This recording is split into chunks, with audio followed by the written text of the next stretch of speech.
Je vous annonçais sa venue au moment du sommaire. Il se trouve désormais à côté de moi. Olivier Nederlander, bonjour. Bonjour. J'ai eu l'occasion de le dire tout à l'heure. Vous êtes ce que l'on peut dire un coureur remarquable.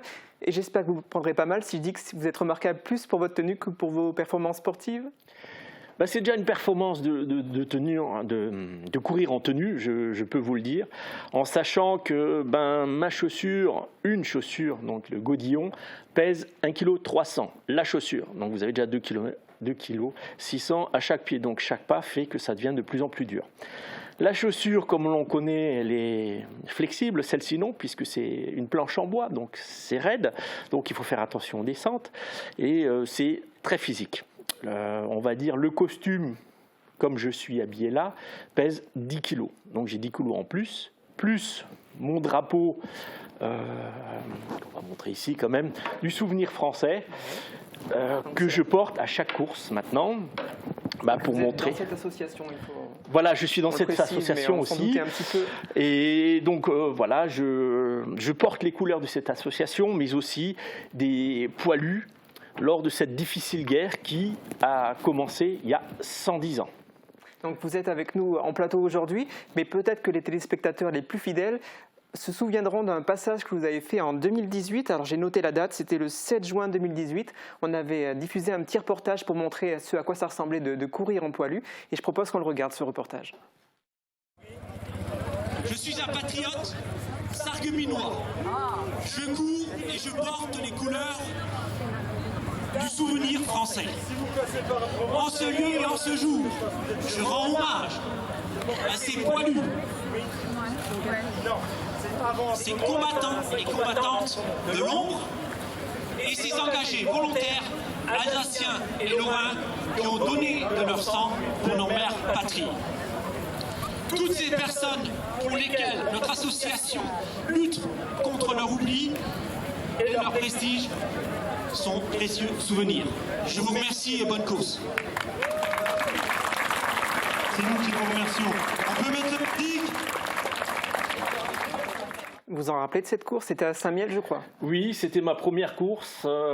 J'ai décidé, on va dire au mois de mars, de courir en tenue de poilu, parce qu'à l'époque, le ministre de l'Éducation nationale a décidé de retirer la guerre de Verdun du programme scolaire. Et de là est venue l'idée, qu'est-ce que je peux faire? Je me suis dit, voilà, pour ne pas oublier, je vais courir en tenue de poilu. Et depuis, je cours. J'ai fait, on va dire, le tranchée de la Soif, Verdun, tranchée de la Baïonnette où je suis de nouveau inscrit cette année, et en Alsace où je suis même considéré comme la mascotte. Cette année, ils m'ont même fait plaisir. Ils m'ont mis sur le dossard des participants. Donc ça fait 5 ans que je fais les foulées du souvenir à Ourbet, qui est une très belle course, 10 km, entre 850 et 960 mètres d'altitude. Donc c'est un 10 km qui fait à peu près 500 mètres de dénivelé, qui est beaucoup, hein, je puis vous dire. Mais voilà, les gens me reconnaissent chaque année, même des Sarregueminois que j'ai rencontrés, on va dire, les 4 dernières années. Donc voilà, et c'est une très belle course.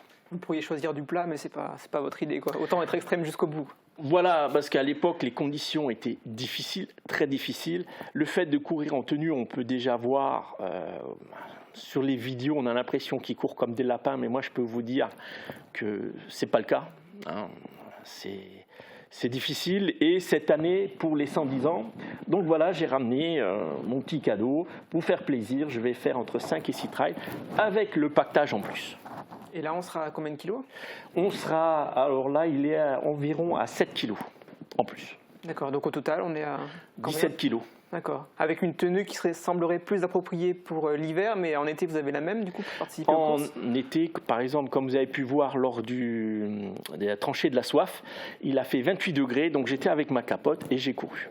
Et ça représente combien d'heures d'effort et combien de litres de sueur? Alors les litres, on ne va pas en calculer puisque ça l'habit retient beaucoup d'eau, ce qui fait que je prends 3 kilos en plus. Je dois boire aussi beaucoup d'eau sur un 10 km. Il se peut que je vais boire entre 2 litres d'eau minimum. Sur un 15, en fonction du temps, de la chaleur, je vais arriver à 4 litres. Et comment vous choisissez vos courses? Est-ce que, par exemple, on peut vous imaginer un jour de participer aux 10 km de Sarreguemines, ou si vous l'avez déjà fait en tenue? Non, je ne participerai pas. Pourquoi? Parce qu'il y a beaucoup de macadam. Donc, comme mes chaussures sont cloutées, il est difficile de courir, comme par exemple à Verdun, où les 10 premiers kilomètres sont pour moi agréables, même si le sol est dur ou est boueux, peu importe. Mais les 5 kilomètres, j'ai un parterre qui est très dur, j'ai du macadam, et là, c'est comme pour les joueurs de foot, quand à l'époque, on va dire à une certaine période, on jouait en crampons, on va dire en acier, et vous allez sur du macadam, c'est comme une patinoire, ça glisse. Alors, je m'attendais un peu à votre réponse, mais pas forcément à cette explication-là. Je pensais qu'en fait, vous choisissiez vos courses par rapport à l'intérêt historique des lieux où elles sont situées. Voilà, tout à fait. Donc mes courses comme Verdun, les foulées du souvenir, la tranchée de la soif. Il y en a d'autres qui vont arriver dans l'Oise à Thiécourt,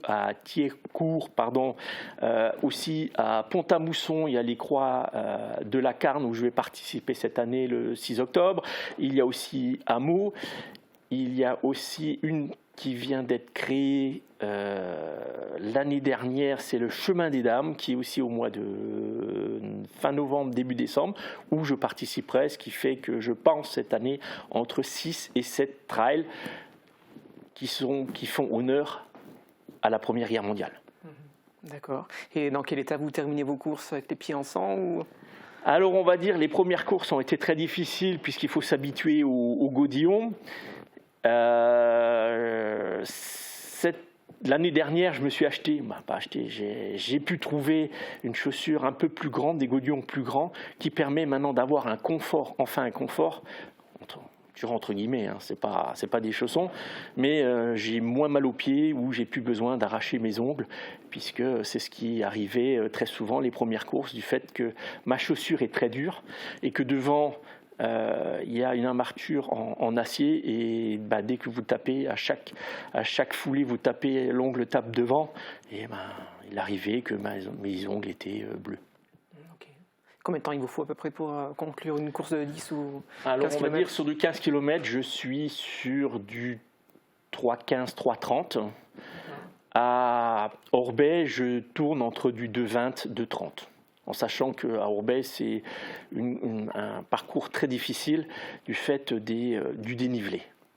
On m'a parlé d'un objectif qui serait le vôtre, à savoir courir avec un Allemand qui porterait également des tenues de l'époque. Tout à fait. Je suis à la recherche depuis 2 ans, un Allemand qui serait, pour moi, pas un rêve, mais pour ces anciens, le fait de courir en tenue allemande et un poilu rendrait hommage à tous nos compatriotes alsaciens et mosellans, il ne faut pas oublier, que beaucoup, on estime entre 17 000 et 23 000 Alsaciens lorrains sont partis du côté français, il faut le savoir.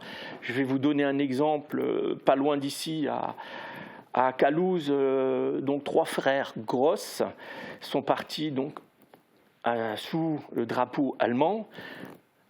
Un frère s'est fait capturer en Russie. De la Russie, il a demandé à avoir la nationalité française en disant qu'il veut combattre pour les Français. Et il est mort en 1915, en Somme, au mois d'octobre. Donc on peut partir sous, on va dire, un drapeau allemand et revenir ou décéder sous le drapeau français. Compliqué qu'on connaît bien ici à la frontière. Oui. Voilà, alors il y a des malgré nous de la Deuxième Guerre mondiale et on parle très peu des malgré nous de la Première Guerre mondiale et je suis là pour parler de ces souvenirs et de ces personnes, de ce qu'ils ont pu souffrir. Je vous remercie en tout cas d'être venu sur notre plateau, d'avoir partagé votre passion pour l'histoire et pour le sport et puis bonne chance pour vos prochains challenges. Merci à vous et je vous souhaite une bonne journée. Merci, bonne journée à vous aussi. Au revoir. Au revoir.